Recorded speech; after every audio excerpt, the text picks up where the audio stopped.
जो भी हनुमान चालीसा को पढ़ेगा सिद्धि मिलेगी। कितना अच्छा संकेत। इसके साक्षी भगवान गौरीश हैं। और कितना अच्छा संकेत, भारत के लोगों तुम हनुमान चालीसा पढ़ोगे तो तुम सिद्धि पा जाओगे। और हनुमान जी अष्ट सिद्धि नौ निधि के दाता, असवर दीन जानकी माता। हनुमान जी अष्ट सिद्धि नौ निधि देने वाले हैं। तो जो हनुमान चालीसा पढ़ेगा वो सिद्धि पा जाएगा। और जो सिद्धि पा जाएगा उसका ज्ञान ध्यान में उतर जाएगा। और वो ध्यानी होते ही आत्मज्ञानी हो जाएगा। और आत्मज्ञानी होते ही आत्मा परमात्मा को पा जाएगी। इसीलिए आत्मज्ञानी बनने का सर्वोत्तम उपाय है कथा। तब तो हनुमान जी महाराज प्रभु चरित्र सुनबे को रसिया, राम लखन सीता। गाओ गाओ गाओ।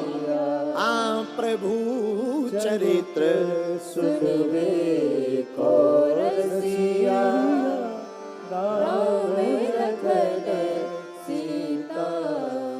इसीलिए भगवान के चरित्र को बार बार सुनना चाहिए। एक बात और अंतिम आज की, एक नेताजी हमें मिले। हम दक्षिण भारत की यात्रा पर गए। जगह का नाम कोयम्बटूर। कोयम्बटूर में एक जंगल में छोटा सा स्थान बना था। वहां हम 5 दिन तक रुके। वहीं पर हमने गुरुदेव भगवान की कृपा से उस 5 दिन के अज्ञातवास में 72 घंटे में सनातन धर्म पर पुस्तक लिखी।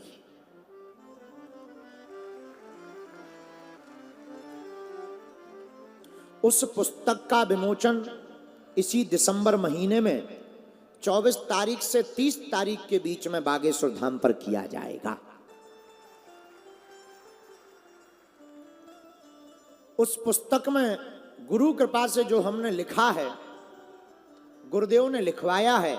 लेकिन उस पुस्तक को पढ़ने के बाद भारत का कोई भी विद्यार्थी करोड़ों धर्म विरोधियों के बीच में बैठकर ललकार कर ताल ठोक कर कह सकता कि ये हमारा सनातन धर्म है। आजकल के बच्चों को सनातन के बारे में ही पता नहीं। सनातन क्या है? नाम है सनातन। सनातन सनातन है क्या? हिंदू का मतलब क्या? सनातन का मतलब क्या? सनातन है क्या? सनातनी कहते किसे हैं? और सनातनी के लक्षण क्या हैं? ये हमने गुरुदेव की कृपा से उस पुस्तक में लिखे हैं। और महाराष्ट्र के लोगों को भी वो प्राप्त होगी। तो हम पुस्तक लिख रहे थे। जो बताना चाह रहे वो बात भी सुन लो बीच में।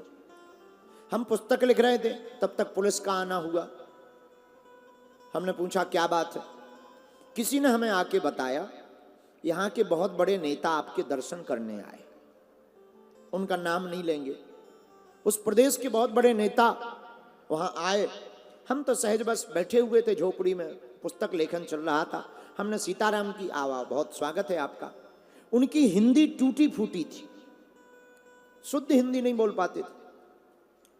उन्होंने हमें देखकर कहा, अपनी जेब में हाथ डालकर कहा, महात्मा जी, हम हनुमान जी का चित्र हमेशा अपनी जेब में रखते हैं। तो बाकी लोग जो खड़े थे वो ताली बजाने लगे। हमें बड़ी हंसी आई। तो उन्होंने पूछा क्या बात है? क्या बात है, आप हंसे क्यों? हमने कहा नेताजी क्षमा करना, हनुमान जी का चित्र जेब में हो या ना हो, हनुमान जी का चरित्र दिल में जरूर होना चाहिए। हनुमान जी का चित्र जेब में होगा तो पता नहीं फट जाएगा, गल जाएगा। लेकिन अगर हनुमान जी का चरित्र हृदय में होगा तो तुम्हें वो राम के पास लेकर के जाएगा। इसीलिए मेरे भारत के लोगों, हम तुमसे भी प्रार्थना करेंगे, आप अपने बेटा और बेटी को राम चरित्र, हनुमान चरित्र सुनाओ। तुम्हारे बेटा और बेटी संस्कारवान भी बनेंगे और तुम्हारा नाम भी रोशन करेंगे। जो भी बालक अथवा बालिका प्रतिदिन हनुमान चालीसा का पाठ करते हैं वह बालक और बालिका की याददाश्त बुद्धि तीक्ष्ण होती है, क्योंकि श्री गुरु चरण सरोज रज निज मन मुकुर सुधारी बरनौ रघुबर बिमल जसु जो दायकु फल चारि। और हनुमान जी देते क्या? बल बुद्धि विद्या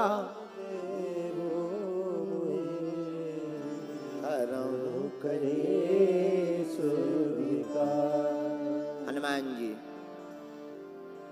बरनौ रघुबर बिमल यश जो दायक फल चार। हनुमान जी महाराज 4 फल देते। बुद्धिहीन तनु जानी के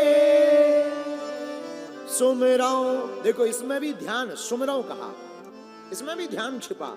सुमिरौ पवन कुमार बल बुद्धि विद्या देहु मुहि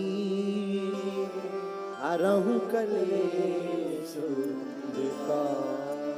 जो बालक बालिका हनुमान चालीसा का पाठ करते और जो भी भारतीय हिंदू हनुमान जन्मोत्सव पर 100 पाठ हनुमान चालीसा के बालक अथवा बालिका करते, उनके द्वार पर प्रभु श्री हनुमान जी महाराज का वास होता है। जो 7 बार पाठ कर कोई छूटै बंदी महासुख होई। जो 7 बार गाओ गाओ गालो पागलो कर कोई छूटै बंदी महासुख होई। इसलिए मेरे भारत के प्रियजनों, अपने बेटा और बेटी को एक एक हनुमान पुस्तक दो, हनुमान चालीसा की पुस्तक दो।